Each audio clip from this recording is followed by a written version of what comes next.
Только şu tay bukalar ketip atat da 2 yaşar 3 yaşar. Bunu koyup yürügen dağı anı jetelep ketken. Jetelegen jerige doğru militsiya menен barганбыз. Şu militsиядан толук деле чыкпайт экен деп калышыптыр да. Uşo özü жалгыз кыла албайт экен. Ошо кимге саткан бул? Ошо саткан адам таба атабыз да. Menikin urdagан жерден дагы кечеки жакын урдам. Buganı iyan talamayın barıp durup kanaldan ötküzürgende. Kelsek şu yaka girgen. Ana girip kelsek bir yerde. Özü semiz kılınlanat bu. Урматтуу ички иштер министри, силерден суранабыз ушу ишти акырынта жеткизип беришке. Паралу атат. Эми колун эч беле кебейт атат. Ношкен айылынан бирде факт катталды да. Арыз жазганбыз атат, кана ушу 4 жазган, бирок катталбаган ал арыздар. Көйгөй жаратып аткан Ношкенден андай факт катталган. Былтыр бир да катталган эмес.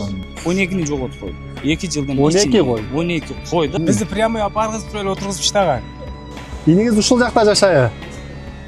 Ошону Ата тарап доказать деген бар кылган, да? ошону сүйлөгөн адам доказать кыла турган болсо чесин. Амансыздарбы көрөрмандар. Бүгүн биз Жалал Абад облусунун Нокен районуна келдик. Бул биз турган жер Бүргөндө айыл өкмөтүнө караштуу Ношкен деген айыл экен. Бул жакта соңку жылдары мал уруулук токтобой жатат деп жергиликтүү тургундар нааразы болуп кайрылып жатышат бизге. Атайын ушул жерге келип мал кантип уурдалып атат, эмнеге ошол уурулар табылбай жатат, жазаланбай жатат, ушунун бир чоо жайын билгени келдик. Азыр бул жактан айыл тургундары чогулуп калыптыр, анда өздөрүнөн сурап көрөлү. Кандай болуп атат, эмне болуп атат? Ассаламу алейкум, олар. Жакшысыздарбы? Бул сиздердин айткан боюнча. Келиңиз, сизден баштасак окшойт. Бул мал уурдаткандар кимдер? Сиз да уурдаткансызбы? Мен алдыргам, эне бала саан уурдаткам. Туугандар эми айыл туугандар мындан 40 жыл, 50 жыл мурда ата-энелерибиз баары агайыны болуп, бутугол болуп бир менен жашап жүрүштү. Кечеги 90-жылдар деле элибиз кебиркилер жүгөрү жеп атканда мындай иштер болгон эмес, эч такыр.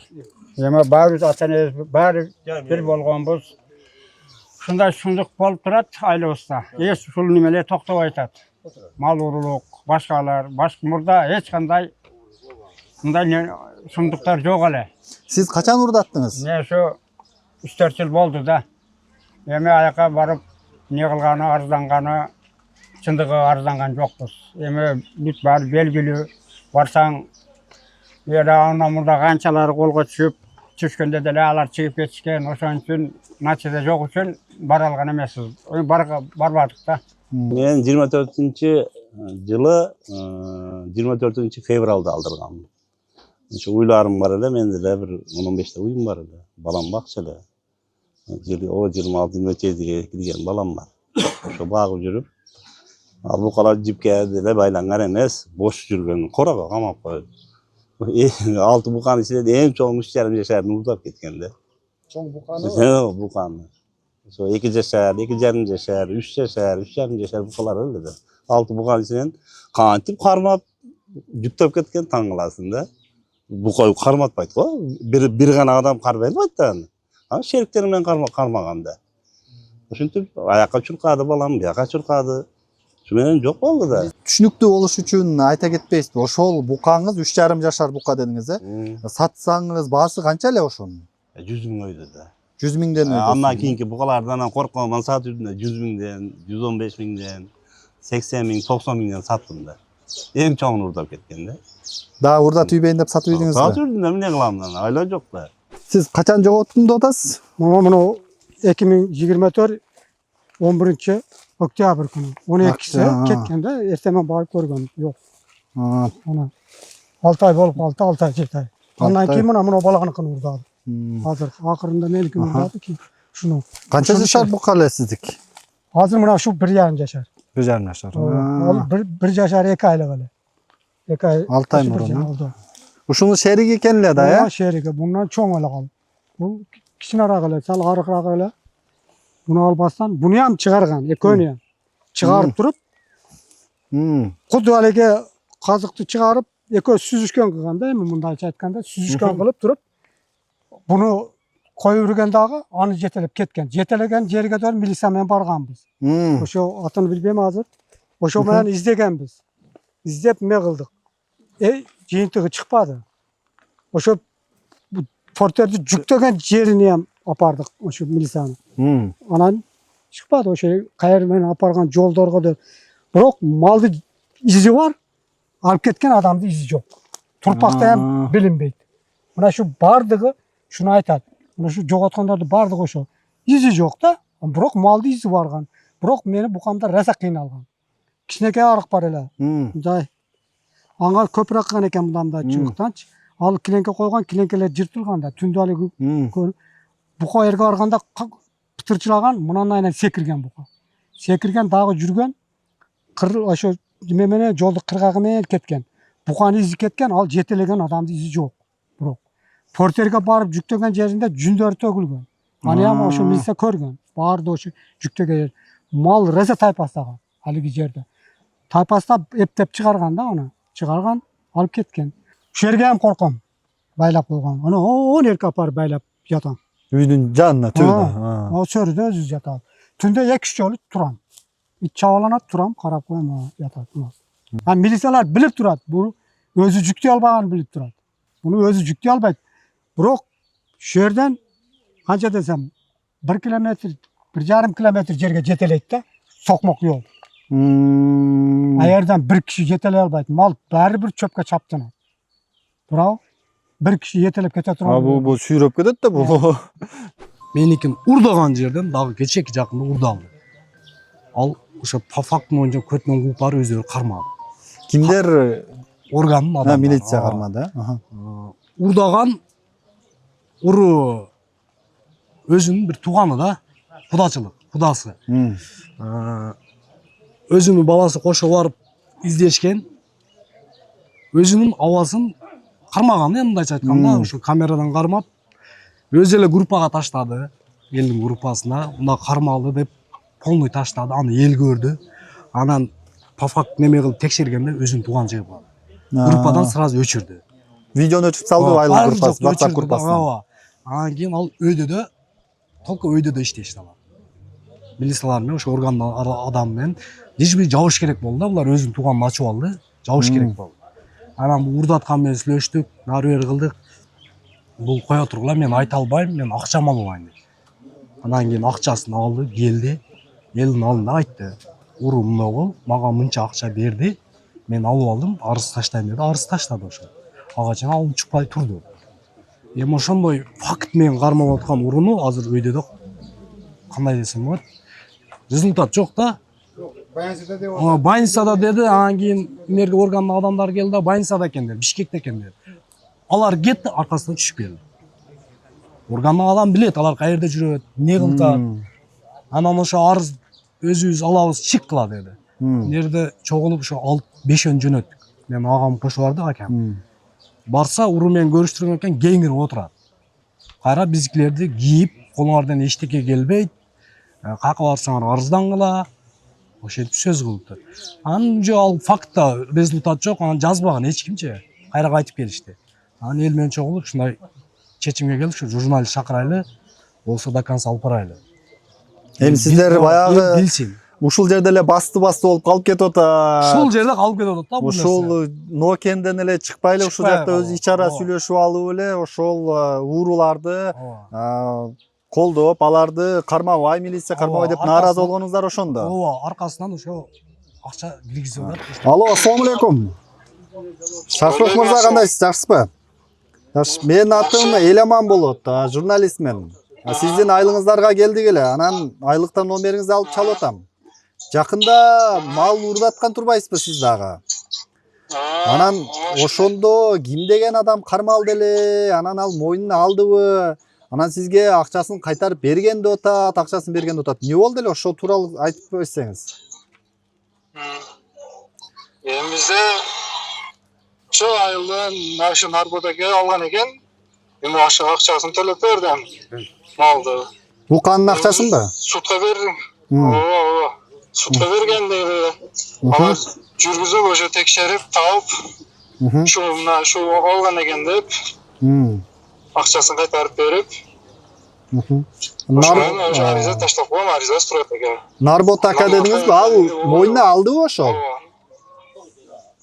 Канча акча берди экен, албаска кантип акча бул. Кандай бука эле, анан канча акча берди? Ошо 1,5 жашты өткөн, мен 1,5 жаштайм, ошондой бука эле 100 миң акча алдым. Анан кайра сиз тосмо арыз жазып бердиңизби? Эмне талап кылып атасыз азыр сиз? Жаза алышын талап кыласызбы? Эчтеке талап кылган жокмун, мен ошо арызды жазып таштап коебуз, эми мал жоголгон деп. Ошо жоголгон малды да, мен. Жок, акчаңызды кайтарып бергенден кийин анын ошо эми баары бир урулук кылды да. Анан табылбай калса, ошо 100 миң акчаңыз жок, букаңыз жок калат элеңиз. Анан кийин табылып акчаңызды кайтарып берип коюптур. Бул эртең дагы башка бирөөнүкүн урдай берет деген ой менен бул мыйзам чегинде жаза алышын талап кыласызбы? Эми андай нерсе билбейм, ага, мен ошо акчаны кайтарып бергенден кийин эле ошон үчүн чыкпай окмун да. Доом жок деп атасызбы азыр, кайра? Телефон доом жок деп. Эмне кыласың, телефон тууган урушчулук болуп калды ака. Кандай тууганыңыз болот ал? Алды тууган болуп калды. Эжем, анам куда болуп калды. Куда жактан болуп калды. Түшүнүктүү. Ошонун үчүн да доом жок деп атасыз да? Деге албай атабыз. Ошол деге болуп калды. Портердagi mal seniki dedi. Ошол жанагы портерден видеосун жөнөттү эле дейт го сизди. Жана мына Кочкор Атадан түшүп калган. Ошол видео барбы сизде? Жок, менде жок андай. Ошо mal seniki. Ал бир сүрөт таштады, анан өчүрүп эле, ал кырай көрүнгөн эле. Ошол мал сиздики беле? Текшерген, эми может өздөрү бар болсо керек эми. Милициялардачы. Эми алар ошо куташуу деп эми боюна коюп алып берди го, билбейм акчаны. Акчаны алгандан эле доом жок деп коюпсуз да, түшүнүктүү. Макул, сиз айылга жакынарак келбейсизби? Азыр эми атам базарга кирип кеткен, чыкса эми барсам керек эми, кетебиз эми чыкса. Телефон чалым албай атат да, эми качан кетебиз. Макул, анда келсеңиз дагы сүйлөшөлү, макул, Майлы. Азыр биз жакында эле ушул жерден 24-майдабы, 23-майда малын урдаткан экен, ушул Шахрух деген айыл тургуну. Анан букасын урдаткан жаран. Ошодон улам кармалып, анан булар эл шек сынап аткан адамдын бети ачылган экен да. Бул өзүнө үйүнө барса видео жок, базардабыз деген экен. Мындан улам эми телефон аркылуу сүйлөштүк. 20-жылдан биягыначы только ушу тай букалар кетип атат да. 2 жашар, 3 жашар только бука. Мыналар азыр айткандай күнүнө муктар өзүңөр, только бука. Анан бу жерде азыр мал жандыктар, майда жандыктар бар да. Кой эми бар жок бар. Эл билбеген менен бирден экиден көп деле жоготуп коет. Мисалы мен деле күздө элдин коюн алып багам адырдачы. Мына бардыгы билет Ношкентте 80%. Bir ayga gelip bağamım, 2 ayga bağıp кетем, ашып кетсе, кар жаагынчачы. Мен деле мындай 12-ни жоготуп койдум. 2 жылдын ичинде. 12 кой. 12 кой да, эми ал талага таштап, бетке келесиң, кичине ылдыйга түшүп каласың, барып жоголуп кетет. Ушинтип эле жок болуп кетип атат да, басты болупчу. Мына кече күнү баргандардын бири менмин. Милисаканага бардык да, ачык эле. Кирдик, начальник менен сүйлөшүп отурдук. Ал бар жокту айтып, силер бизге тоскоолдук берип атасыңар, кичине убакыт бергиле. Боптур дедик, айтып өтсүн. Онуна чейин деп неме кылып беришти да бизге. Анан арыз жазасыңар деди, ылдыйга түшкүлө деди. Ылдыйга түштүк. Ылдыйга түшпөй атып эле ошо сүйлөп атканда эле айтты. Арыз жазсаңар деди. Мен мунугу адамдан подозрение деп жазып бергиле деди. Мен эми аерден түшүп алып ойлондум да, мен деле 45-ке чыктым. Түшүп туруп onu агоротуна өтөт менин астыман. Ошо жерденчи. Буну жазып берем мен. Колуңарда турат деди, эмне кылып, эмне деп жазып беребиз эми башка бирөөнү. Бизге дедик, буну чаап албайбыз, башка амалда. Силер ham тие албайт экенсиз. Өзү орукчал. Уурдаган бала орукчал да. Бизге шериктерин таап берсин деди. Мына кишилер айтты. 1 сом керек эмес деди. Бизге бербей эле койсун, бизге шериктерин айтсын деди да. Ал мына чын-чынына келсе, бул жерде эле бардыгы коймол багат да. Bir койду раз келсе тикосуна жүктөй албайт. Ал өзүн жүктөгөн. Ал буканы, ал башы былкылап аткан адам кантип жүктөйт? Аны 7 жашар бала деле билет да. Туурабы? Шериктери болгондо отосу. Бизге ошо шериктери керек деп. Мына ошо күнү куду ошо тиконун астында дагы ошо начальниктерге айттык биз. Бизге шериктерин таап бергиле. Буну азыр болуп турмун 5-6 адам бар үйүнөн кууп чыгарып жүрсөк. А буягындагы деле тазалай берет да. Эртеге келип айтат, ношкендиктер бар экен го мынакта деле менден көрдүңөр эле дейт. Мына кана 4-өн кирдиң да 3-өө кирди. 3-өө кирди эле айтып отурат экен. Мен мунунукун эле алганмын дептир. Процентке пул алдым эле, ошону төлөй албай буканы алып барып сатып төлөдүм дептир. Мен кирбедим, мен ачык сал немерим нервим жукарак эле бир берге кылып коюп нөшкенттер келип уруп кетпесин дептир кирбедим да. Ошентип мен мунун эле алганмын деп. Ал букага мына эч өзүнүн күчү жетпейт да. Сиз мына Ношкен айылынын башчысысыз, жакшы. Бул жакта мал уруулук көп катталган сиздерде өзүңүздөр неме барбы? Канча мал урдалган, канча кой деген? Немеси боюнча мен өзүм деле билем да, 22 баш болгон. 22 баш бодоно кара мал. Бука бир арасынан бир 2 келе кунажы болобу калган бука бир 50 кой болгон да. 50. Ошо 2021ден бери. Ошо бар эле гуман кылып акыры мына өткөндө кармалды деп атат мына. Мисалдар өздөрү ошо жерге келип айтып берди. Кармап алып барып койдук. Эми ушул булар деле өзү чыгып, бир туугандары деле элден кечирим сурап кичине неме кылса деле болот эле. Бирөө чыкпады. Мына эл ошо урдаткандардын баары ушул жерде турат. Мисалдар келип өздөрү мына анда элдин астынан өтүп кечирим сурап тигиндей мындай кылмай жок. Андай неме кылбады. Анан өздөрү дагы аны муну сөздөр сүйлөп коюп атышыптыр. Колго эмне келет дегендей кылышыптыр. Анан ошонго эл менен айтып көтөрүлүп кайта эле бул биринчи топтолуш эмес. 3-4 күндөн бери топтолуп атышат да. Азыр бирдеке десең эле, ал инвалид экен, башы жарты экен. Башы жарты адам дыйканчылык кылбайт. Инвалид адам машина айдабайт.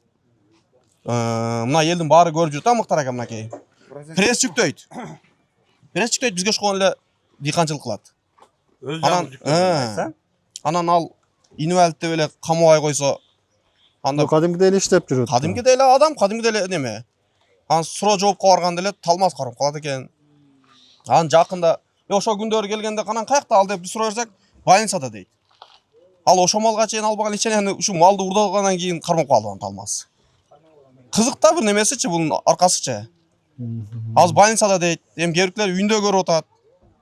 Берге орган адамдары келди, бизге түшүндүрдү, суранды, коюп тургула, биз иш жүргүзүп атабыз. Сотко өтөт деди, болуптур деп биз макулдук берип, мына элдер менен кайтты баары. Аркасынан түшүп келди. Каерде экен? Бишкекте экен, больницада экен деди. 1 саат болбосон, амыктар экен, 1 саат болбосон түшүп келип атат. Үйгө келип атат ушул жерге. Эми Ношкенге келди, көргөндөр айтат, фаланча келди депчи. Эми Бишкектен самолеттон деле 3 саатта учуп келесиң да. Жаллабадка. Жаллабадтан бияка 2 саатта келесиң. 5 саат өтүш керек да. Жарым саат өтпөсөн түшүп келатат. Ошого эми элдин ишеничи калбай калды. Чынын айткандачы. Азыр бу жерде суроо болушу мүмкүн да. Эмне үчүн ушу 22 мал жоголуптур, эмне үчүн арыз жазбагансыңар деп.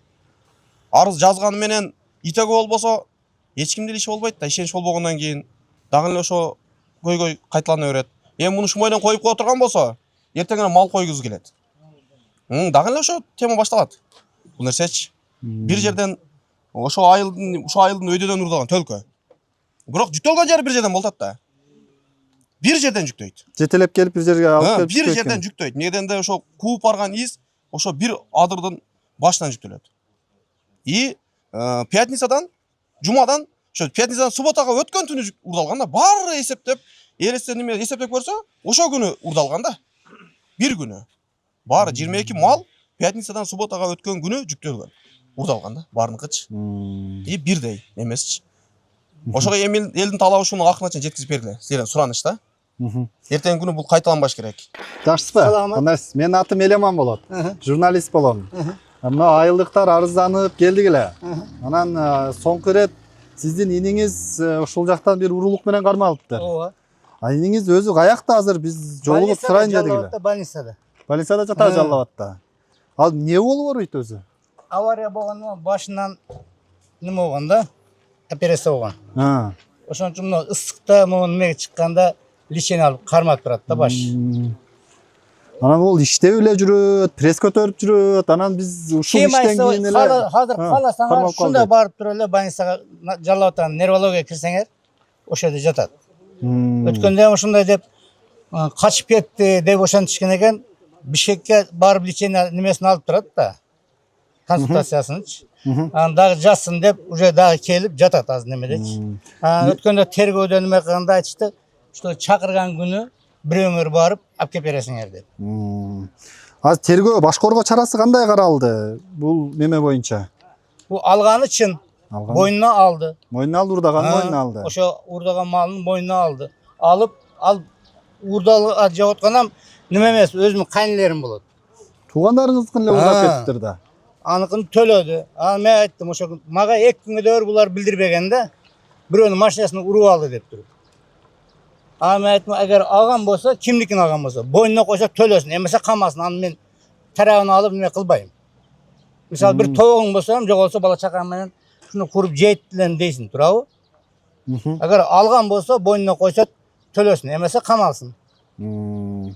Буга чейин дагы ушул сыяктуу урулук токтобой атыптыр го бул айылдачы. Oşo murdayan bol жүргөн да. Сиздин айылыңызда ошо иниңизден шек санагандар да бар экен. Айтатам eger boynuna koysa tölösün. Коргобойсуздар. Жок. Анан бул кичине неме кылып ал жактан сүйлөшүп коюп атышат жең ичинен. Анан сүйлөшүп Eger oşonu dakazat деген kılgan, бар да. oşonu süylegen adam dakazat kıla turan bolsa kesin. Эч кандай сиздер мойнуна колу менен кылган мойну менен тартсын деп атасыздар, Ага. ошондой позицияда. Ооба. Айтатам senden bir toğun jogolsa mı aytasın da bala çakınma bugün pişirip jetilen de. Bu nerse bugün bolgan yok da. Bu neç yıldan beri kaçtı birden ekiden. Ал Taladan илиңиз жоголоп эмне деп атат? Өзүм эле портерге жүктөп кеттим эле деп атабы? Oşu özüm ele algan da. Şerikleri Nereden biri yok mu? yok. Nereden biriden karız alıp presentke andan biri 2 gün murdayam. Akça soraganda men bergem. 6.000 sorap geldi berdim. 18.000 berip turuň dedi berdim.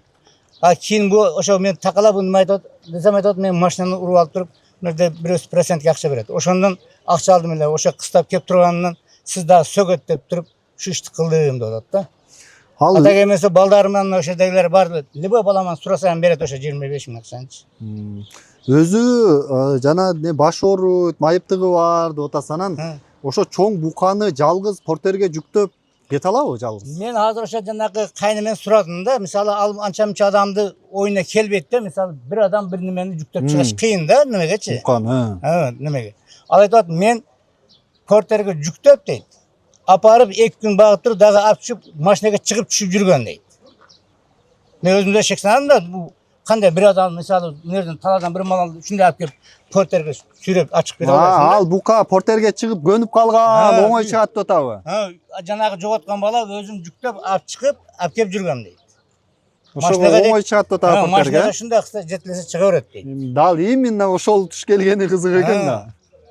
Men dagı oyladım da şunday kanday misali nerede turgan porterge sen bir malды sen torpakты жүктөп sürep көрчү чыгab. Ооба. Ошол таң калыштуу болуп атат. Өзү майыптыгы бар деп атса, анан кантип жүктөйт. Ооба. Анан бул ошол акчаны төлөйүн деп эле алдым деп атабы? Бул Ошого дейт апарып бердим дейт. Анан балам ошо күнү түндө буларды алып келгенде даже катынына ham бербеген да акчаны. Буну жоголгонда издеп атканда балам өзү издеп таап атат мунчу. Тагаларыгын үйгө ham кирбестен дейт. Шунда арыктан секирип өттү дейт. Арык чекесинен алып чыкты калган акчаны. Siz akтай örben bularda. Актабайм. Emet buğun, bayattan beri buğun, barızda okta odasıda ga. Al Bekmurat degen ükağınız mı? Ha. Adırda turbanlarda hem murdada ga. Tilkat göl örmeninden var, hem uğul turma ga. Bunu oğul 1,5 yaşar bu siz ayta odası hem çıkan eken da. Bunu hem yürötken eken da turağı, bunda çatın da. Bunu özü жалгыз kıl albaydı ga. Bizde talap bundan da oluyor. Gelsin, kantıp aldı, kayerden yüklöp verdi. Bizge o şerigile gerek aga. Bulca özü жалгыз kıla albaydı aga. Oşa giyimge satkan bul. Ошо саткан адам табылбайт алызда. Kantip de olbaydı aga. Kantip de olbaydı. Жаллабатка doğru барышты камераны көтөрүп. Bu eğer satkan murda abarıp жүргөн болгондо Жаллабатка барып туруp аны оң жактагы Узакбай ата бар го деме кафе. Ошол жерге Bunu hazır siz ayda odasa fakit menen gelsin kim aytı dep. Biz fakit bolbay atkan üçün bu kişini karmay albay жүрgönbüz aga. Bunda eldin bari bilet aysın. Kok porterde yapacak aga. Porter kaysı manda kayakta çıkıp жүргөндөрдү yapacak aga. Bilip жүргөн aga adamlarçı. Siz aktavan bular. Ülkeleriniz aktavan. Актабаймыка. Bizgeçi. Biz tölöp böyle anan gelse tölöp veremde geçe balası hem nerede kıykırgat. Bizge gerek olsa vurdumam dep koyuz. Bizge o şeriklerini ayıp versin aga. Bizim talap oşal ele. Жок, мен Ага. өзүмө сурадым. Ha. Sen dedim. Anan endi oşo bukany vurdap ketip atkanda. Kesel karmabayt. Misalda aga Kuday saktaсын go. Anan şunayda kesel bok bolop aga milisaga түшкөндө. Ya bu Aka bu jomok aka. Erkekçiler betin erkekler aytay bu jomok da. Jomok aka bu jomok. Bu bundan murdayam o ıssiq suvga yemib borgan yerinde tunda saat 2'de maga bir özüne tetip var. Bu yerde bir maşinanın içinde bir bala jatat. Bunu telefon içinde çöntögünde telefonu var eken. Mına şu telefonu men şu nomerlerge zvont etdi azdı. Tündan akin iki balam jönötüp barıp apke gizdim. Men bunun üstünden çoçuğanım ki. Issiqqa chiqmasin deganda maşina inbesin degan. Isıqa çıkma. To'g'ri tunda uruqsin degan ekan bu Yok mani. gündüzde bir arada Tunda men uruqsin çoçuğanım degan, gündüzde inip ketip atıp yolda karmap kalsa ne zašto bilet birödü kakşatıp ketesin dep oşondan beri dep жүрgөн. Anda Siz hem ne moynu menen tarsın dese 100 mingdi beret aga. Pulu jok bolup pusurap ketse 100 mingdi kayaktan aldı. Ertaga da biröөнү kakşatат bu bilen. Men berdim da mına oşo kayınlarım çakırıp ayttım. Gelbeylet kayningizam. Oşo günü gelbediler mına men barap keldim. Basın aka uşuncha eldi kakşatып yürbeyle. Oşorda Raşıktıga çıkaraylı dep. men oşolardı al çakır hazır. Mençe Gelbeylet da çakırın mı zona to'ganda. oşo günü çakırtırıp eköөнü ham bardım. Men aytdım algan bolsa dedim. Hazır uyundagın dedim. Sağını oynap çıkıp berem dedim sikeyin dedim. Şu kalanla dedim. Desem yok bizge dedi. Akça bereversin dedi. tak neme bul bukany kayaka alıp barıptır? Jallat kapar. Satıptır mı? Ha 76 mingge satып beriptir. Ha. Algan adam taptınızlar mı? Algan adam oşo bazardı Milisiya kamerasını geldi mi? tutup bardılar. Bazardı kamerası bir jumadan beri işlep atkan eken da. Yalan 76'ga satsa bularga 100 ming pul beresiz sizler. Aytып атам го ошо кылганда үйдө эне бала мал сагынны бер дедим. Tak Рас кылдым özünün үйүндө malı var беле? Ha? Эмнеге анда процентке акча алып төлөй албай калса өзүнүн малын сатпай бирөөнүн малын уурдап сатат. Ошонго таң калдык да биз дагы. Сен өзүңкүн сатып бер. Өзүнүн жакшы эле жашайт дейт го. Экинчи машинасы бар. Birinchi kılıç mı olmaz. Bu eldi kakşatıp büttü bu. Мен мактаганым жок. Eldi Атам го kakşatıp боюнуна büttü. Buna коюп. eldi kımanı var başında. Мына болгондо бир 10 күн болот ака. Бар экенсизби, келишиз го элдин алдына. Эртерээк эле чыкпайсызбы? Али өңдү көрсө 100 таят болот, туурабы? Келсе акыры жебирбейт го эч ким экен сизде. Аксакалысыз. Келип ушерге элге айтсаңыз экен, мынчалык козголуп кетпейт эле башында эле чыкканыңызда. Укам мынтип бок жеп коюптур, кечирип койгула. Десеңиз болот эле ака. Аксакалысыз ака. Али бүт кайнап пышкылып келип атасыз ака. Сиз деле поддержка кылат элек ака. Бир жерликпиз ака, туурабы? Жок, максат. Эртерээк эле чыкпайсызбы элдин алдына. Өлтүрүп коеюн дедим да, жиним Эртерээк эле чыкпайсызбы буяка? Уят дейм. Бүткөндөн кийин. Бирок жетерлик болуп туруп билет муну иш кылып турса. Hem yeter üçün benim malım buradasa, bunun malı buradasa yeterli olur da ki. Mına dikanlar, misal ben oşo bukan 3 yıl küttüm ya, 2 yıl 8 ay küttüm ya. Aytып атам либо адамды жини керек. Мисалы бир айтам бир тогуң жолсо эмне болосуң го? Yok şunca şimdi öyle bu atasa ki el çoğulu da gelmeyiz bu aga. Maksadık aytmakçı ya. Bir boktu yerdi bu. Yok, ошо күндө ошо мен ошко докторго алып кетип аткан күнү ham ачпаган булар. Мен машина уруп алдым деди. Мен айттым, кайсы машина уруп аласың деди. Эмне эси келбей атат деди. Сен сүйлөшкөн бир жумадан кийин ичинде кылып берсең болду деп атат деди. Милиция кармаган күнү да сизге айтпадыбы? Айтпаган. Эми Мына факыйда турам. Барып кийин мага айтышты, бул деди башка иш кылган экен деди. Милиция кармаган күнү элдин баары, айылдын баары билиптир, ошол урдады депчи. Анан сиз билбей калдыңызбы? Yo, bildim, uyaldım, başım көтөрө албай калдым. Aka чыга бериш керек эле ака. Уял эми урлук кылып атат экенсиз. Бу жерге уялбастан эле чыксаңыз, акыры турабыз го. Сиз урлук кылган жоксуз го, турабы бу жерде. Чыгып, жердештер, менин укам бок жеп койду, кечирип койду десеңиз ака. Ушунчалык болбойт эле да. Мен бар булар чакырып, булар дем кора кылып атабыз. Бар жок кашаны чыгарып атабыз ака. Sizde küttü aga oşo. Çakırtırdım. Bizlerge hem söz Yo, mağa eşkim var. Geldim barına. Eşkim Erterak çıkkanımızda geçti, aksakal olmadınız. Balanlarından biri geldi aga. Siz dediler, cama söyle, siz dediler silayız. An balasına, başı sizin balanızı istek edemeyiz. Просто şerikleri geldi. Men Bayımıza o'zim kadar muradımda kapının da ekan. Agar bo'lsa Ay koyup aytib aparam deseniz özünüz. turadımda ayt dedim. Chiqqanda sen bir uyda birov o'zi yuklay olmaydi dedim. Ana qarang hem o'sha bir ele kartada o'zingiz ham shu yurasiz. Bir ele kartada yo'qoladi da mal degan el Мындан Nima qilin biz chaqirsak kelmaydi. Onu oşo qayningiz kim oşo to'lab berdi. Keladi da ama olmaz. Chaqirsak Mende nomeri yo'q. Al bola yaqinda keldi o'xshaydi o'zi Rossiyada. мындан бир суроо болуп атат да. Мындан көп жыл мурда сиздин дүкөнүңүздөн бирөө колбаса, тушенка урдап кармалган экен. Эсиңиздеби? Ошол мына малды болса керек. Мурда. ошол 3 жылга эркинен ажыратылып чыккан экен да. Ушул. Сиз 3 жыл. Мынау баланы 3 жылга эркинен ажыраткан экенсиздер, сиздер арыз жазыпчы. Анан сиздин иниңиз чоң эле бир бука уруп урдап кармалса эркиндикте жүрөт. Буларга иштеген мыйзам неге элге иштебейт деп нааразы болуп атышат да. Булар бул бала урдаган малды буларды төлөсүнбү деген туурабы? Төлөп койгула деген. Төлөсүн деген эмес. Төлөсүн деген эмес эч ким. Бизди прямой апаргызып эле отургузуп иштаган. Апарып эле сайдыжа эмнелерден акчанын күчү менен анда сайдыжада акча көп болгон. Акчаны берип эле сот 30 000 дегенде 30 000 үйдө эле апарган. Сайдыжа чоң суммада таштаганда камап жүргөн мен. Жок, анда акча берилген эмес. Ошо да. Канча жыл отурдуң? 3 жылбы? 4 жыл отурдум. 4 жыл, э? Ошо бир колбаса, бир тушенка үчүнбү? Ошон жыл. Анда эле мен урдаган эмесмин өзү. Негизи. Мен ошо мектеп окуучу бала болгонмун да. Ал балда мен кирген деле эмесмин, билбейм деле каягынан кирген. Аны чоң эле адам кылган да. Башка бирөө кылган. Аны о крышанын үстүнөн жарып түшкөн. Аны мен каяктан билем андай нерсени кылышты. Сиз жөндөн илешип калдыңызбы? Мен ошум булар, короче, мен үйүмдө мына жерде мен центрде бильярд ойночу болчумун, лото-пото ойноп мен акча көп жүрчү эле да. Мен бильярдда интерес ойнойт элем малдарчы. Ошол малда ушул балада акча көп жүрөт, постоянно ушу жүрөт. Ушу мен магазин мурдаган деп туруп мага подразделение кылган да булар. Ушуларды отургузуп салган мен. Далил жок болгон. Жок, сүрөт эчтеке болгон эмес. Акыры эми милицияда уруган, токмоктогон эми мен жаш болгом, мойнума алгам да. Мен кылдым деп туруп мойнума алып туруп, ушу калтайынан эзилдегенимен мойнума алып туруп, калтай жерге кирип кетип калгам. 3 жыл. Канча жашта элеңиз? 18 жашта болчумун мен.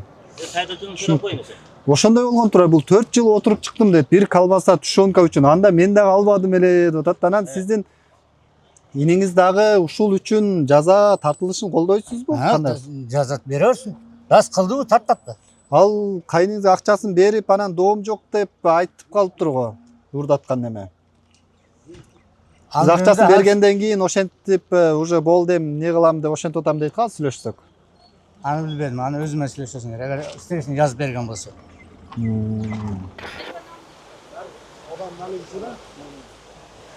Иниңиз ушул жакта жашайбы? Ушул үйү. О, эми жашоо шарты жакшы экен мына үйдөн караса. Айтамы, намыстан көчөгө чыга албай калдым да. Ошо кылган нерселерин мага айтканда, мисалы ошо тыйын керек экен айтып атам, сурады эле, бердим. Кийин машина уруп алып жашырып бияктан процентке акча алып машинасына оңдоттуп ошентиптир да. Канча жашта иниңиз? Канча жылкы? 50ге барып калды. 50ге чыгып калган, Бала чакасы бар? Бир эле баласы бар. Бир эле баласы. Көк портер деген жана өзүнүкү. Көк портер. Өзү не жумуш кылат? Ошо огород кылат да. Огород. Эл катар эле биякта. Ошо огород бар. Ошол жакта талада, ошол жакта огороду бар. Өзүнүн канча малы бар? 4-5 малы бар. 5 малы бар. Жакшы, ушул жер азыр эч ким жокпу үйүндө, Жок, келин карайт да, келинем операция болуш керек эле да. Ошо күндөрдө анан кичине доктор сен жеңил операцияң бар экен деген экен, жалап атып сүйлөшүп койду эле. Ама болгарскаларын үссө. Баймырзага орусчан адам огород кыла албайт дагы. Аныкы бедени баласы болгарский экен. Бедени өзүң эгип атасың, бедени. Мен да мен эгип атам. Мисалы үчүн мен бедеге адам апарам дагы. Муну балдар барып көрүптүр экен, немелери дагы бар экен. Өзү касал адам 16 кило, 18 кило беден алып бере алабы ака? Бул сагат ар күнү кармай бербейт экен. Бир айда бир жыл. Бир айда агар дарысын ичип жүрсө, ошо Россиядан ошо тештин ошоктон келип турат деген дарысы. Агар дарысын убактында ичип жүрсө, 2 айда, 1 айда кармайт. Агар ошону ичпей коюмса, сага ошонун достору менен бирөө отуруп калыптыр, буну текке десе ичип жүрөбү? Ичип жүргөндөн кийин 1 айда 2 жолу ham кармайт. Бир водовоз бар. Водовоздун жакында калды. Жакында калды. Мен ойлодум ошондон карыз болуп кылды экен деп. Түркияда карындашым бар эле, ал ыйлап атат. Акам ошо машина Toyotасын 500 миңге сатып туруп, берип, келкан ичине водовоз алып дедилер дейт. Бул пласка мен 350 миң салып бердим эле го деп атат.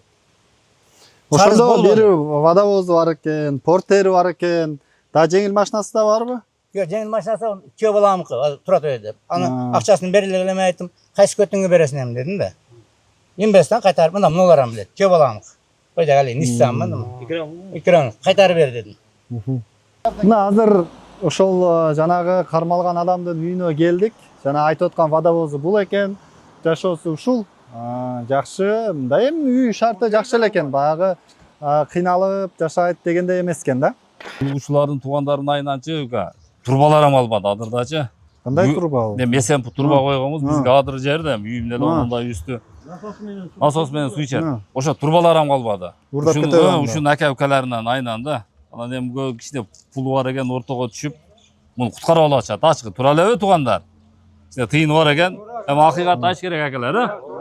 Нерде кичине немеси бар экен, куткарып алып атат. Элдин колуна эч беле келбейт атат. Арзан кала бердик. Мен ошо мисаларга дагы барганмын. Неме кылгам, баары эле мыйзам чегинде эле кылып атабыз да. Алар эмне деп атат милицияга барсаңыздар? Мисалар эми карайбыз деп атат, акыры мындай эл айтып аткандыр. Бир жыйынтык жок да уга. Ачык элечи. Уруну кармалды да, турабы акалар? Уруну кармап неме кылдык. Эми жакшы тергеп атат да. Мен чакырдым, эмне талабыңыз бар дедилер, мен талабым ушу уруну алып кел дедим, бергечи. Алып келип, как болой, каерден алдың, кантип жүктөдүң, ошоларды алып тартыш керек да, турабы? Элди көрсөтүп. Бер деген эми. Мына кармалгандыкы.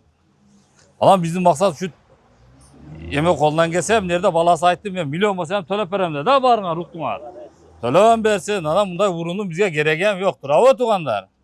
Болсо, бизге анан ушу шериктерин айтып берсин. Шерик бар. Мисалы үчүн менин букамы бир адам жүктөй албайт да ука. Чоң букал 2,5 жаштан өтүп 3 жашка барып калды эле. Неде Нурбектер көрсө керек менин букамы. Мен куут калган букам эле да. Базардан алып чоң букал эмениге.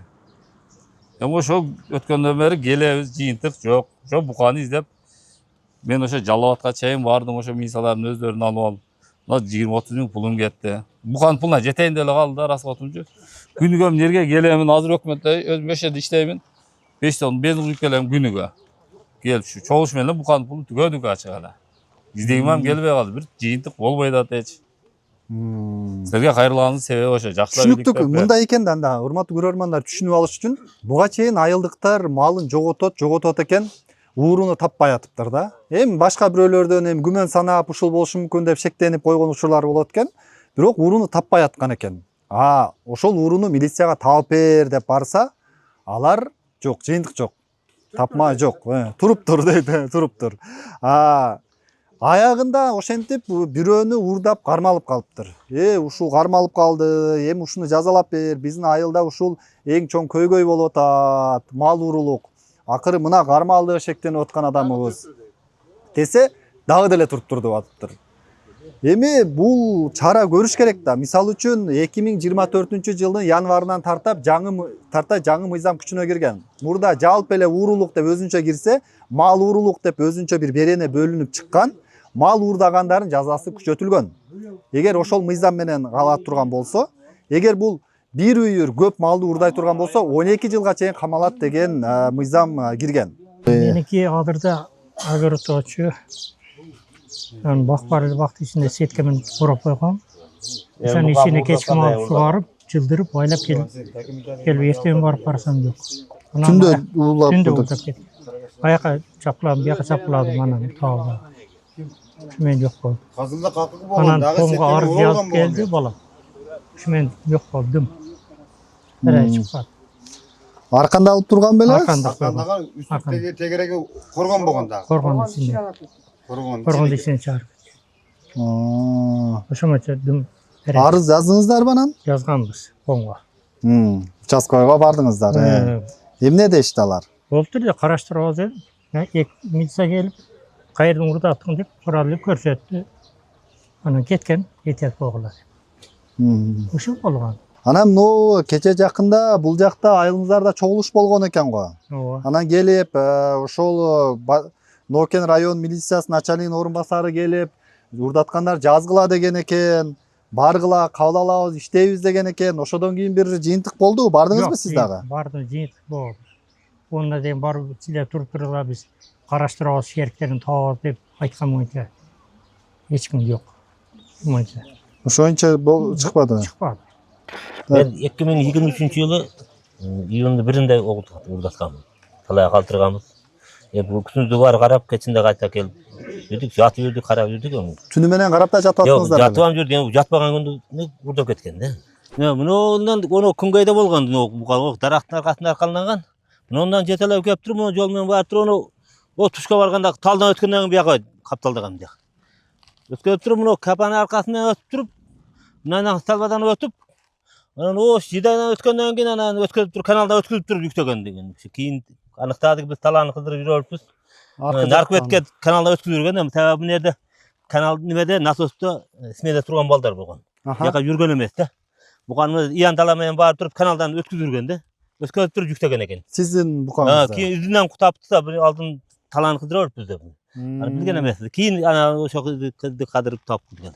Неге келгенде жоголгон да, оны түшкө келгенде о шагал төгүлгөн жерден бияка өткөн. Бияка бурулган идин тапып келген ошо күн. Анан бир иди жоголуп жүрдү, ошо көгөргөн тарактан ошо жерден бир иди пайда болгон да ошо жерден. Анан ошондон барып туруп каналда өтүп кеткен экен да. Өткөрүп туруп жүктөгөн да. Кийин шуну аныктаганбыз. Бала бойду нишанаганын ошо муну огородко чөбүз жерден болду. Ошо жерден чыгарып туруп мындан чыгарып туруп мишага жетелеген экен да муну. Анан ошокто өтүп жүктөгөн да шундай. Могу жерде огороддун боюнан эле алып кете берет экен да. Огород боюнан алып кеткен нишана экен. Ошол эми ошол жерден алып кеткен. Таппай эле калдыңыздар ошо. Анан таппай калдык деп кайга кеткен, жүктөп кеткен. Эми мына оорем чыгып турат да, бирөөнү гуман кылышам кыйын экен. Азыр биз ошол мал урдалып жаткан адырга чыктык. Бул жакта үлүш жерлер бар экен. Анан айылдыктар айтып атат, ушул жерден келип портерге жүктөп кетет экен. Мал жоголгондон келсек эле ушул жерден изи табылат деп атат. Бул кандай кылат экен? Могу жер ылдыйга коюп туруп жүктөйбү экен, кандай? Портер мына жерде болгон арка немесичи, код ушул жерде болгон. Ушул жерде. Ушул жерде портер болгон. Биз изини кубалап келгенбиз ушундай. Келсек ушул жака кирген. Анан кирип келсек, бул жерде жүктөлгөн ушул жерде. Реза пайпастап таштаган. Жүктөрү калган, жүндөрү төгүлгөн. Бирок бул азыр мына чөп болгон апа малдачы. Турпак болчу бер. Изи жок болгон эч кандай. Уйдун изи эле бол, жетелеген адамды изи чыкпаган. Портерге чыкса ham из менен чыгат го, эшигин ачып. Из чыккан. Изин жаап кеткен деп атасыздарбы? Ошондой болуп, портерди кийин жүктөп кеткен, бияка карап кеткен. Бияктан ары жолго түшүп кетчү жол барбы, чоң жолго? Түшүп, битак менен чыгып, чоң жолго, центральный чоң жолго чыгат, Жалал абад, Бишкек жолу. Ошол. Бул сиздикинен эле ошондой болуп, башкалардыкында ушул жактан жүктөптүрбү? Кемесин алып келсең, ушул жерди көрсөтөт. Мен өзүм издеп келип атсам, мен жерде бир киши неме болду дедилер, бука жоготтум десем, 10 элге бар ошол жерден табасың дедилер, келсем как раз ушул жерде. Ошо букаңыздын түктөрү билинет эми, кара. Кара. Букаңыз кайсы жерде байланган эле? Мына кырдын аркасында. Кырдын аркасында, жакын эле жерде экен эле. Ооба. Беде байланган. Ошол жерде канча малдар турган, аларга тийбеген, только бир ошону сүйрүп алып чыккан. Азыр бага кечеги жокоткон бала ham код ошол жерден алган. Аныкы. Жүктөгөн жери ушул жер болгон. Аныкы. Аныкында ушул жерден жүктөптүр. Мына жактан келсе эч ким көрүнбөйт да, эчтеке көрүнбөйт. Мына тозуп турат да, көрдүңбү? Көрүнбөйт. Мына тозуп турат, жол тозуп турат, далдоо жер экен да. Далдоо жер. Мына жактан бир неке чыкса ham көрүнөт. Портер көрүнбөйт да. Мына жака түшүрүп койгон. Мен шу 2023 күздө урдаткам, октябрда.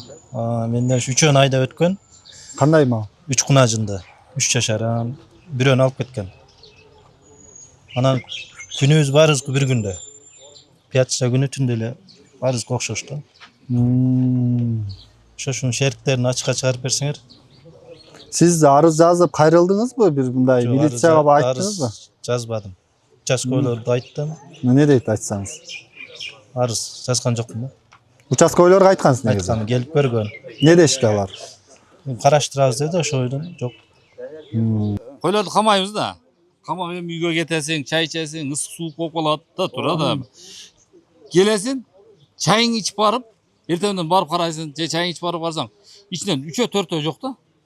Семиз кылынат бу. Анан бу уйларды туруп турсаң, уйларды алган мен эч акылым жетпеди ушу. Жума күнү суббота түнгө өткөн күнү алган да. Бардыгын ошентип алган. Мен бардан сурадым, десең, сеники кайсы күнү алды туган десем, меникинен ушул күнү алды. Буяктын сурасаң, бар ошондой алганда мен ушуга акылым жетпейт да. Бар ошо жума күнү түндө. Жума күнү түндө ошо 22 малды да биз баарын жазып дагы неме кылдык. Баарын ошо жума күнү түндө алат, суббота көтөргүнө. Биздин койлор деле мына Данияр айткандай кылып, биздикин деле ошондой кылып болот да. Мына мен өзүм укам кой багат адырда. Эми ылдыйга түшүп чай ичкени же дагы бир нерсеге түшүп чыккынча эле уже жок боло берет да. Ошо 12-ни. Аяк биягы ошо 50 барып алды койчу. Эми койдун дагы эми 50. жақсысын алады. Барсаң портердің ізі, тикон ізі болды. Андан башқа азыркы мынау малдарды жетелеп атканда дагы бир из түшпөйт, адамдын изи түшпөйт. Кандай ушундай опытный же минип кетеби, же эмне кылып кетет. Бар ошоңо таң калып атат да. Мунун алган себеби билет да бучу. Мисалы үчүн айылда той болуп калат, тойго чыгасың, туурабы туугандар? Ысык суук болуп калат, дага чыгасың. Бул бар жокту билип туруп кылат да. Мисалы үчүн башка адам билбейт да, мисалы үчүн, туурабы? Кочкарт адам башка жактан келип Ношкенде той болуп атабы, мисалы жеңиште. Ката болуп атабы билбейт да, туурабы? Ошондой күндөрү ham урат да бул койлордучу. Ношкен айылынын тургундары негизинен дыйканчылык менен, анан мал чарбачылыгы менен алектенет экен. Мынау азыр ошо үлүш жерлери болгон талаасына чыктык. Бул жерде беде кеткен, жүгөрү, дарбыз кол, жанагы Шамалды сайга жакын жер, бул деле Шамалды сайга кирип калат десек болот. Ушул жана Шамалды сай дарбыз коондору дегендер да ушул жактан бышат экен. Бадыраң, помидор, эми болгар калемпири, перец жана баары ушул жактан өстүрөт экен дыйкандар, моундай кең талаада. Анан ошонун чекелерине минтип букаларды багат экен, сан уйлар осо алып, мындай алар кой берүүрү эмес, бир жайыт жок болгондуктан минтип байлап, аркандап карашат экен. Анан жоготкон жери да ушундай жерден жоготуп кеткен. Эми булар түнү менен малдарын ушул жерде кармап жата албайт. Бул айыл Өзбекстан менен чектешкен айыл экен, Ношкен деп. Моундай бүт тегерек чети мондай Өзбекстан менен чектешет экен. Анан бир маселе жаралышы мүмкүн. Бул урдап туруп Өзбекстанга өткөрүп атабы деген, бирок айылдыктар андай мүмкүн эмес дейт. Анткени чек ара зым тосулган дейт. Ал зымдан алып өтө албайт деп. Булар ушул айылдын ичинде эле аркы шаарга алып барып, башка сатып атат же союп туруп этке таратып атабы деп күмөн санап атышат.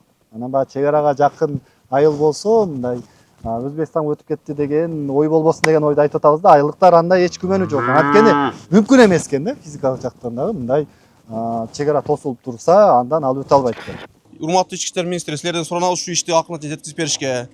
Элдин үнүнө эч ким укпай койду. Мына ушунчадан бери арыз жазабыз, арыздар кабыл алганы менен катталбаган эч жерге. Азыркы күндө келип сурашып атат, биз айтып атабыз, арыз жазганбыз атат, кана үчөө төртөө жазган, бирок катталбаган ал арыздар. Чоңдору билген эмес, эч ким билген эмес анычы. Ошол силерден суранабыз ушуну акырына жеткизип беришиңерге.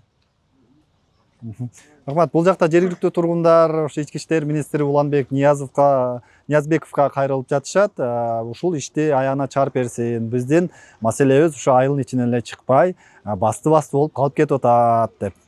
Анда милиция макул антип атыптыр. Прокуратура эмнени карап атат? Райондун прокурорлору бар, облустуку бар.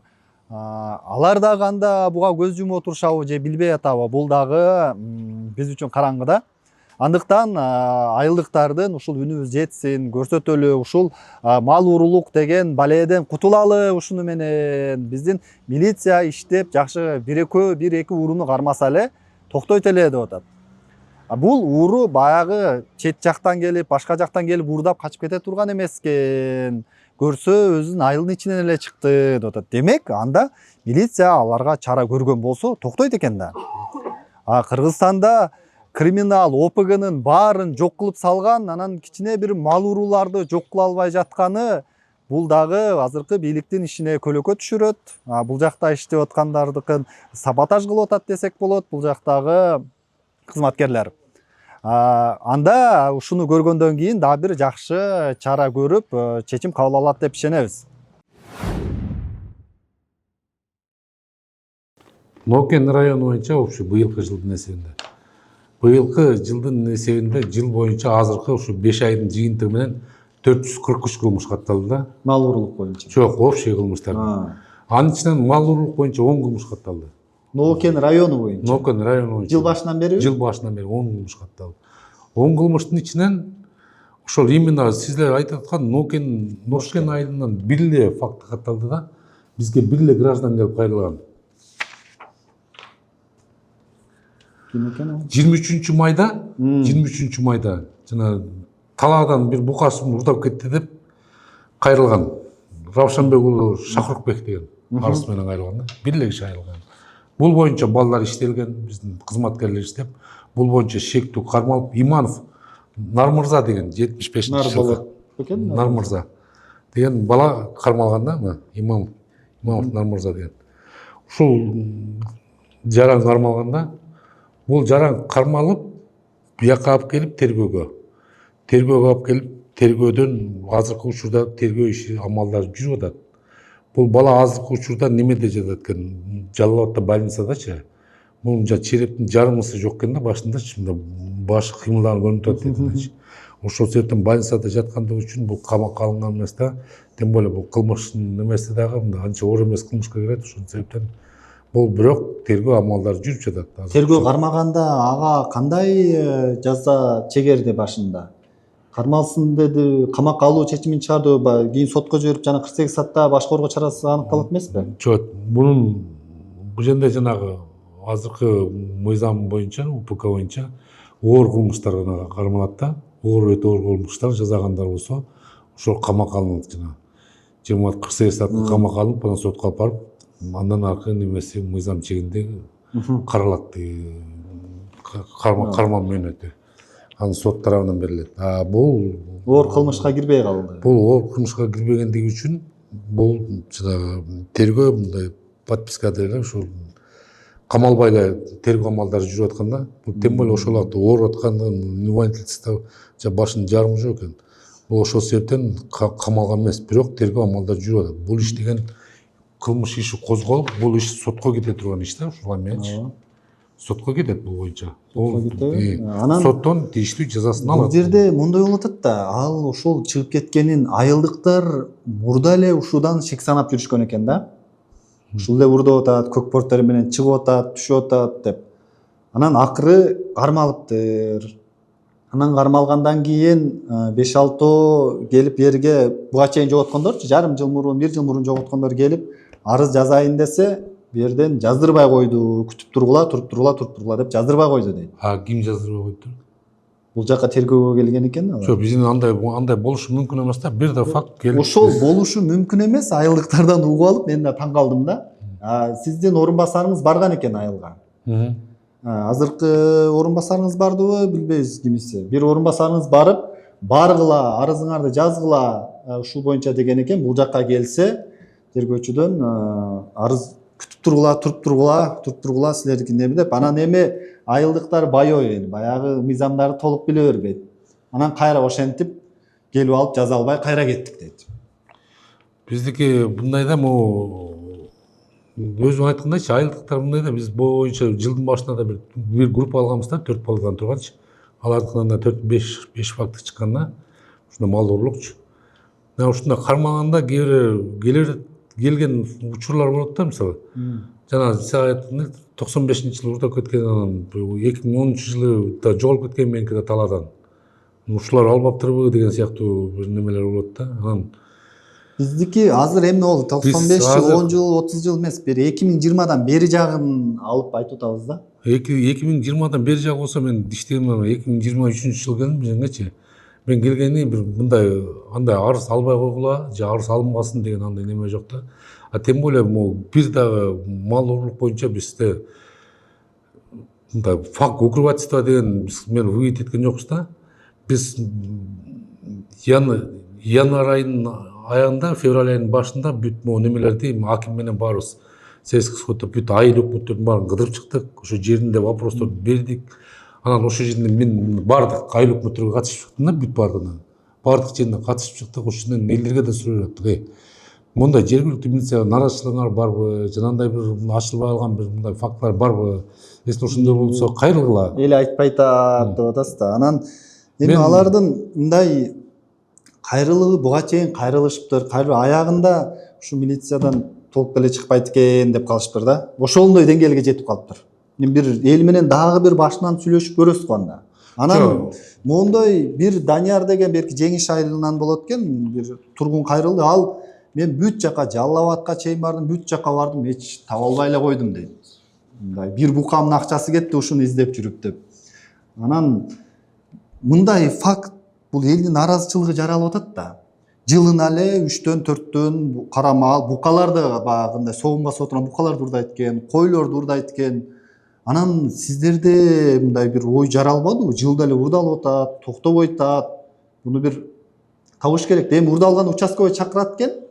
Участковый эми түшүндүрүш керек да, заявление жаз, арыз жаз, мен ары кыймылдайын деп эми эл баа түшүнбөй жөн эле чалып чакырат экен, келет экен, көрөт экен, кетет экен, ошончо жок дейт. Жанагы Данияр деген жаран кайрылды деп атпайсыңбы? Анын если могу неме бүткөндөн акын мага берсең да, андан кийинчи мен өзүм менен да чакырып сүйлөшүп коеюн. Кимге себептен, кимге кайрылган, эмне себептен арыз жазылып алган? Ал жазыптыр. Данияр деген бизде мисалы мен быйылкы немелердин баарына мал урурлук боюнча бизде бет ачылбаган кылмыш жок дейм. Бизге кайрылгандардын баарын биз немелер таап бергенбиз. Мага последний раз мына качан келди? Мага последний раз мына 4-5 күн мурун келди Мумбеков айыл өкмөтүнөн. Бир козулуу коюм жоголду, анан бир улагым жоголду деп. Ал боюнча иш козголду, ал боюнча. Акыркы ошол да кайрылган. Мен именно кабинетке бардым. Ошо маселе ошондо болуп атат да.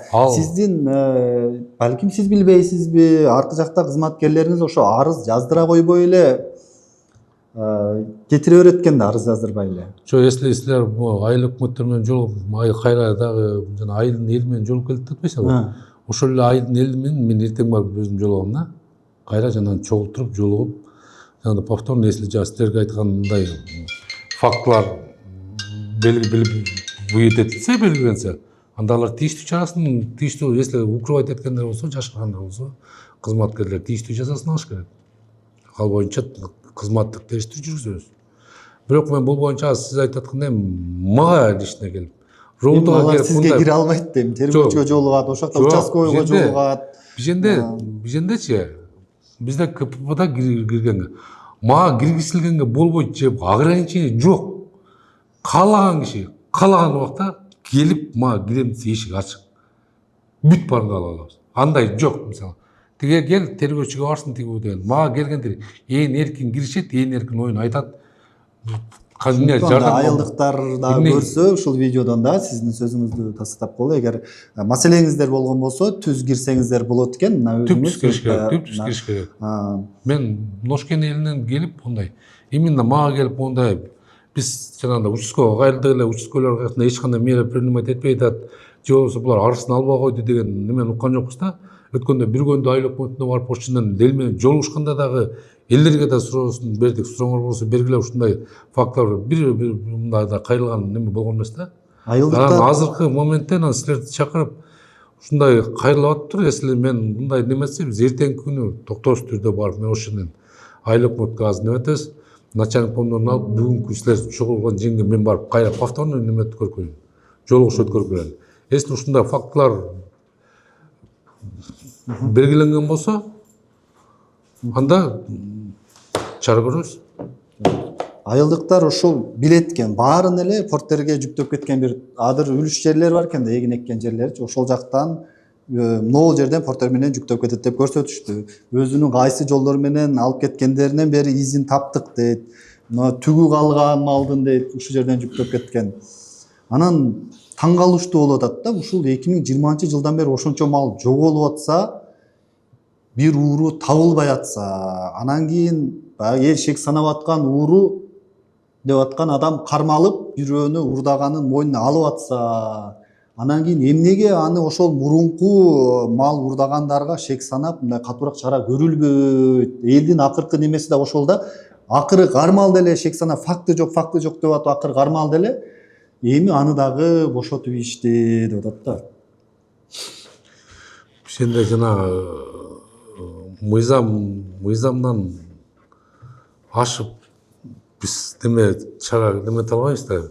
Мыйзамда көрсөтүлсө, если жанагындай мал урурлуктун талаадан кеткендер болуп атпайбы, бул свободный доступ болот, канча оор эмес кылмыштын түрүнө кирет. Мунун санкциясы камалганга жатпайт да. Булар камалбай эле тергелип сотко кетет. Ал кылмышын мойнуна алган, толук мойнуна алган. Тергөө амалдары иш козголгон.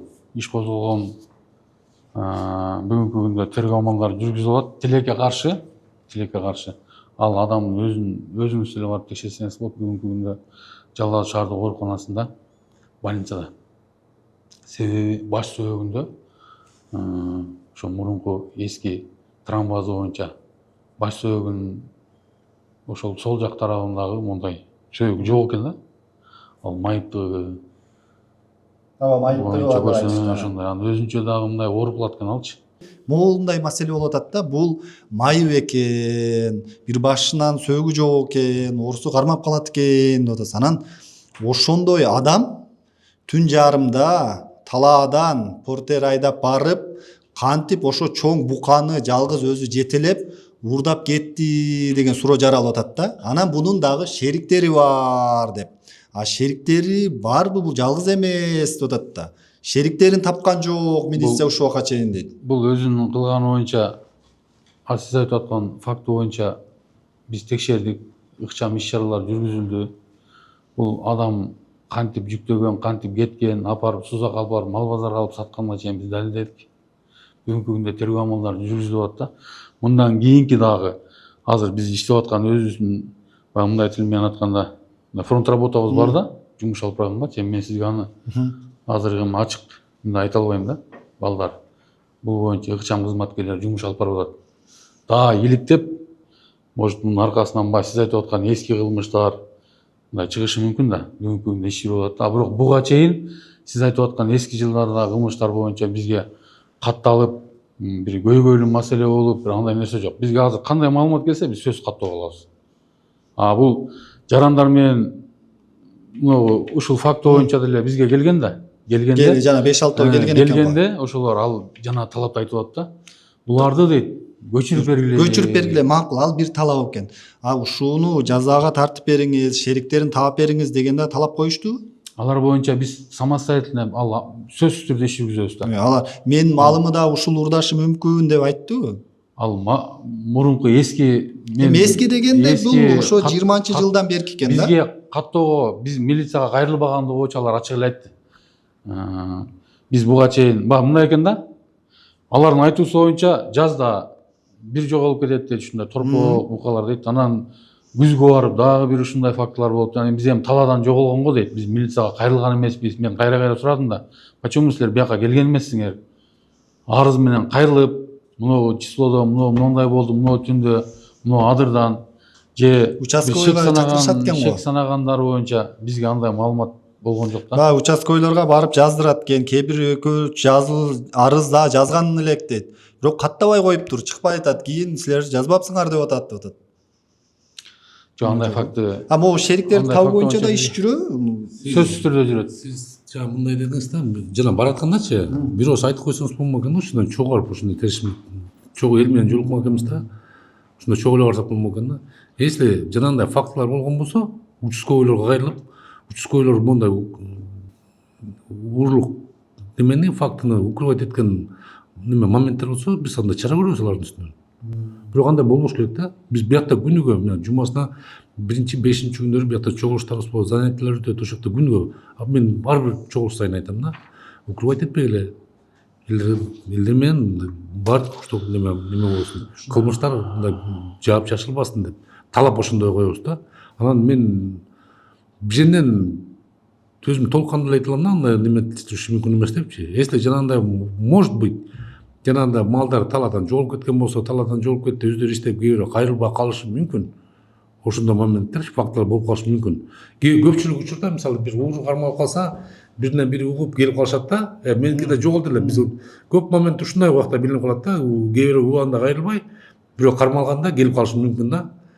Анан буга чейинкисин келип если ушундай болуп немете турган болсо, мен билбейм, анда видеодон да көрөсүздөр, бирок эл аябай ызылдап, биз айлабыз кеткенде анан ушинтип сага кайрылдык деп атышат да.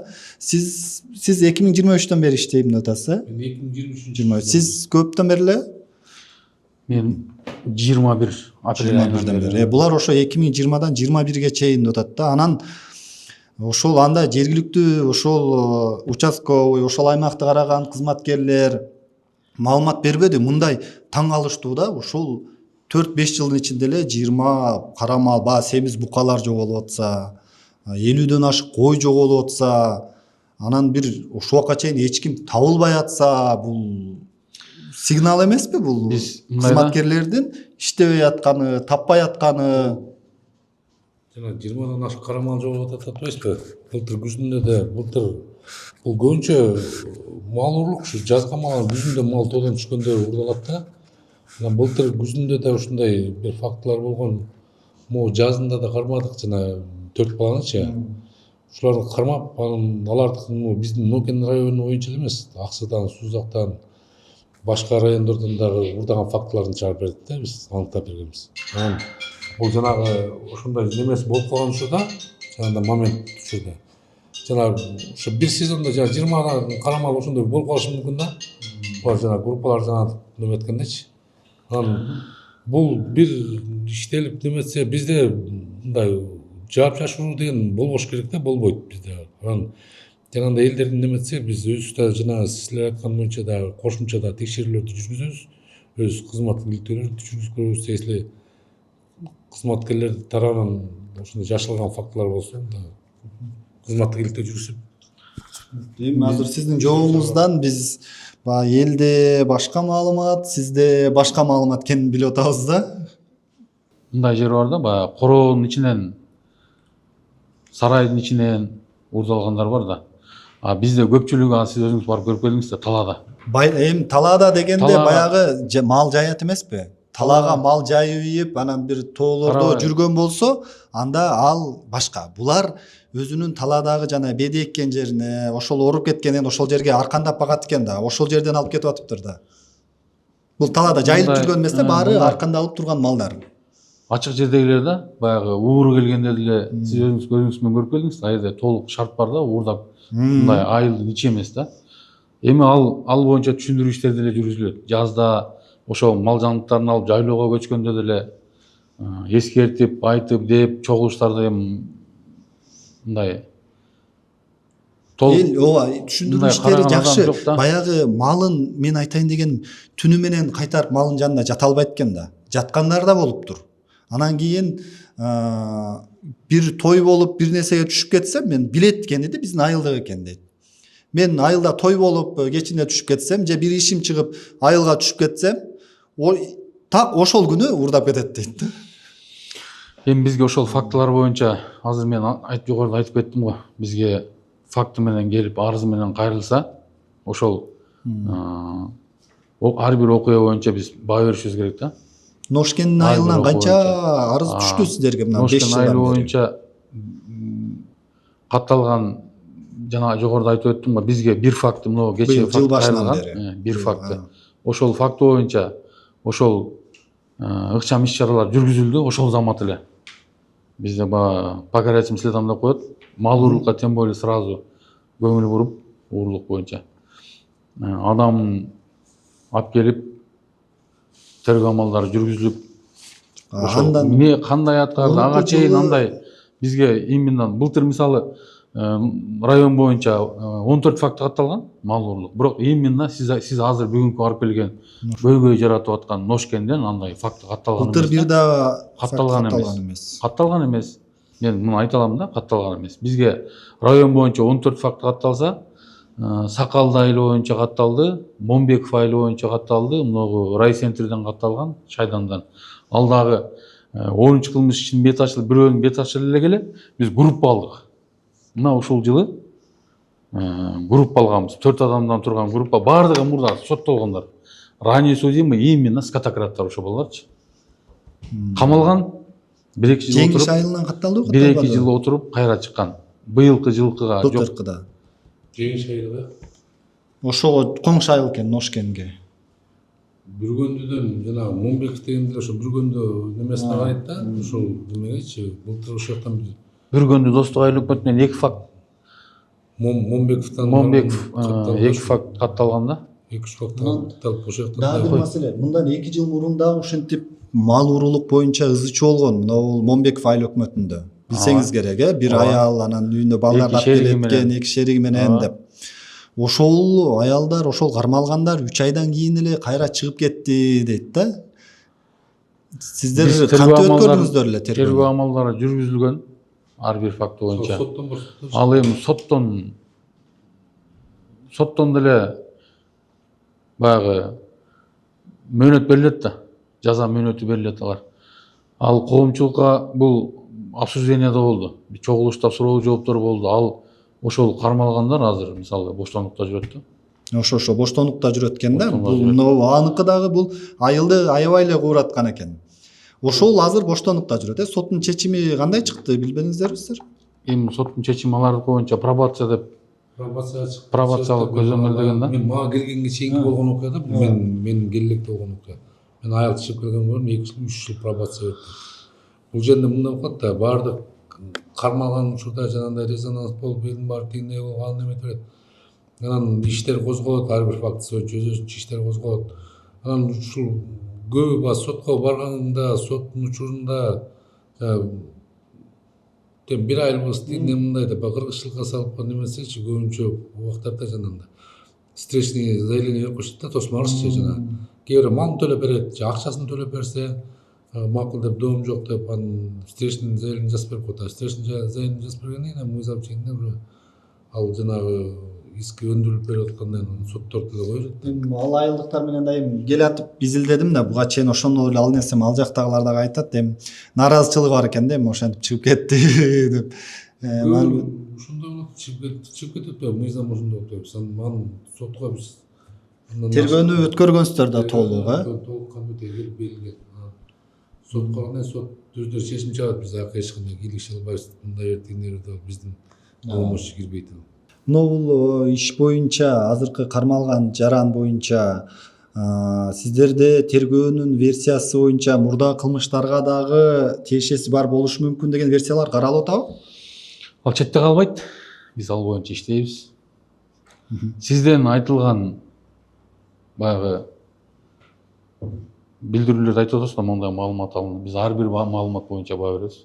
Ар бир маалымат. Анан жанагы кызматкерлерге кайрылган экен, мындай кылган экен дегендерди айтып атасыз го. Биз ал боюнча да текшеребиз. Эгер действительно ошондой фактылар аныктала турган болсо, ал боюнча чара көрүлөт. Бирок бизге, мен сизге ошол сиз маалымат алышып, маектешкен адамдарды деле чакырсаңыз болот. Бизге райондук ички иштер бөлүмүнө келип, бул баягы эски жылдардагы жоголгон малы, жандыктары боюнча бизге арыз менен кайрылган факт болгон эмес да. Бул азыркы урдаган адам мал базарга алып барып сатыптыр дебедиби? Бул Сузактагы Благовещенкадагы мал базарга алып барып саттым деп атат да. Бул боюнча биз иш жүрүп атат. Саткан адам, алган адам табылды? Тааныбайт да бул. Мен тааныбайм деп атат. Иш жүрүп атат эми. Алган адам табылды элек, Сизге мындай деп мен азыр айта албайм. Тергөөнүн кызыкчылыгы бар, азыр бирок табыла элек. Пока табыла элек. Бирок баягы машина менен өткөнү, турганы, жүргөнү биз ал боюнча иш-чаралар жүргүзүлдү. Биздин мындай кылат да, жана элдер айтпайсыңбы? Могу жалгыз эле кылып койду деп мындай күмөн сынаган учурлар болуп калат деп, жана ар бир кылмыш боюнча кылмышкер калай кармалгандан кийин тергөө амалдары жүргүзүлөт, следственный эксперимент деп коет, ушуну воспроизведение жүргүзүп, кандай болуп, кандай учурда, кандай кырдаалда машинага кайсынан алып, кандай салгандан бүт көрсөтүп берет да. Анан ошондой жерлерден көргөзбөйт, баарын ошондой эле салып койгон учурлар болот да. Эми айылдыктар мисалы үчүн мындай 2,5 жашар, 3,5 жашар букалар жоголгон дейт да. Анан аны мындай күчтүү болгон адам мындай жөн эле жетелеп барып аркандап коюшу мүмкүн. Бирок ошону жетелеп келип өйдө жактан алып түшүп, портерге жүктөп, анан ары алып кетип калыш мындай мүмкүн эмес деп атат да. Мал баккан адамдар айтып атат. Мен эми мал баккан эмесмин дешиңиздер мүмкүн. Ошондой болуп атат да. Анан эми шериктери бар, жок дегенде шериктерин таап берсин деген элдин наразычылыгы ошондой болуп атат. Бул боюнча жаңы кармалды да. Бул боюнча да иштер жүрөт, бул боюнча токтоп калбайт. Кошумча текшерүү жүргүзүп, следствиемен жолугуп, элдер наразычылык билдирип деп атса, ал боюнча да эртең барып жеринде жолугушууларды жүргүзүп келем менчи. Анан ушундан текшерип элдер менен да сүйлөшүп көрөбүз да, кандай маалыматтар болсо алып иштейбиз. Жана элибиз байоо деп айтпадыкпы, эми айылда жүргөндөр дыйкандар, дыйканчылыгын кылат, мал багат, ал ошол жагынан кесипкөй адамдар да, анан мыйзамдарды жакшы биле бербейт. Анан мал мурдаптыр десе милицияга чалыш керек дейт. Анан милиция келип карайт, анан минтет. Анан кээ бир айылдыктар ушундай аң сезимдүү, баягы милициядан коркот, баягы милиция чакырыптыр десе, ой эмне кыла коет экен, анан минтеткен эми калыптанып калган система да бул, баягы аң сезимге ой мен милициям коркот, анан келгени бир катуураак сүйлөп койсо коркуп коюп кете берейин дейт. Анан ошол сыяктуу болуп калышы мүмкүн да элдечи. Анан ушуну көргөндөн эл дагы түшүнсүн. Сиздер айтып койбойсуздарбы мындай коркпой үркпөй эле келип, кандай биз чакырсак силерди мындай коркутуш үчүн чакырбайбыз, арызыңарды түшүндүрүш үчүн чакырабыз деп атпайсыздарбы? Анан ушуну элге түшүндүрүп койбойлубу, мындай баарыбыз үчүн эле жакшы, мындай милиция чакырып атат десе коркот да азыр, мындай аң сезимге кирип калган. Баягы сиздер келип эч нерсе кылбасаңыздар делечи, ошого мындай бир түшүнүктүү айтып койбойсузбу өзүңүз, Енді ел милициядан білмеймін қорқот дегенде мен көптеген ошоло бербеймін, коркуш мүмкүн эмес да. Бизге кишилер наоборот келет, өздөрү келет, милициядан үмүт кылып келет, жардам сурап келет, ушу бир немелеринчи. Анан биз балдарга деле түшүндүрүп айтабыз, өзүбүздүн кызматкерлерге да түшүндүрөбүз. Элдер бизден милициядан именно түшүнүп акыркы үмүттөнүп мындай өзүн неметип келатканда ушу үмүтүн ташкартырбагыла жардам беришибиз керек депчи. Биз эл үчүн ушу кызмат кылабыз деп ант бергенбиз. Бул жерде милицияга келе турганда бул жерде корко турган эч ким эчтеке жок. Бул жерде милиция деген биздики 24 саат бою иштейт. Күнү түнү выходной деген жок. Бизде дежурный группа бар. Кайсы маалда келип кайрылса милиция ошол убакта барып элге жардам бергенге даяр. Анан бул жерден коркпош керек. Если жанагындай моменттер болуп калса, мисалы кээ бирде алысыраак жерде жашап калса, биздин өзүбүздүн граждандарда кичине жалкоолук кылып коюш мүмкүн. Барганда эмне бир баканан мынтер тигинтер деп коюш, андай болбош керек. Милиция келип кайрыла берсиңиздер, милициянын эшиги ачык. Бияктан коркуп эч нерсенин кереги жок. Тем более биздин жетекчиликтердики мына мен өзүм 4 замым бар, орун басарлар. Баардыгы тең, бул жерде графиктер турат, кайсы маалда неметелер экен. Булар графиктер менен неметелер, мен көбүнчө ушул жерде болсом, бизге графикке деле карабайбыз. Күнү түнү кайсы маалда болсо, ким экенине карабайбыз. Биз ким келип, эл келип мен кирем деген кишиге эшик ачык. Андай ограничение жок биякта, жок. Бул кирсин, анан кирбесин деген андай жок. Ограничение жок.